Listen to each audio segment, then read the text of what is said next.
అలాగే మన వాళ్ళల్లో ఉన్నటువంటి చాలా ఒక నెగిటివ్ ఆలోచన ఏంటంటే ఏసీ అంటే చిల్డ్ ఏసీ ఉంటేనే ఏసీ అనుకుంటున్నారు. ఏసీ మీన్స్ మానవుడికి ఎంతైతే టెంపరేచర్ ఉంటే కంఫర్ట్గా ఫీల్ అవుతాడో ఆ టెంపరేచర్ పెట్టుకుంటే కంఫర్ట్గా జర్నీ చేయొచ్చు. కానీ చాలామంది ఏంటంటే ఈ చిల్డ్ ఏసీ 16 డిగ్రీల్లో పెట్టుకుంటారు కార్లో కూడా.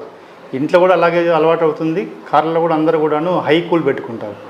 ఈ హై కూల్ పెట్టుకోవడం వల్ల ఏమవుతుందంటే బయట చల్లగా ఉంటుంది, ఈ లోపల హై కూల్ పెట్టేటప్పటికి విండ్ షీల్డ్ పైన ఒక లేయర్ ఫామ్ అవుతుంటుంది.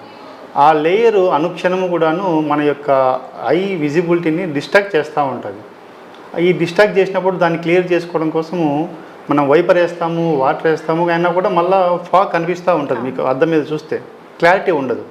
కాబట్టి ఆ టెంపరేచర్ని కూడాను ప్రాపర్గా ఏ టెంపరేచర్లో పెట్టుకుంటే విండ్ స్క్రీన్ మిర్రర్ అనేది క్లియర్గా ఉంటుందో తెలుసుకొని దాని తగ్గట్టు మనకు కార్లలో చూస్తే విండ్ స్క్రీన్కి కూడా ఎయిర్ పోయే విధంగా మనకు ఆప్షన్స్ ఉంటాయి.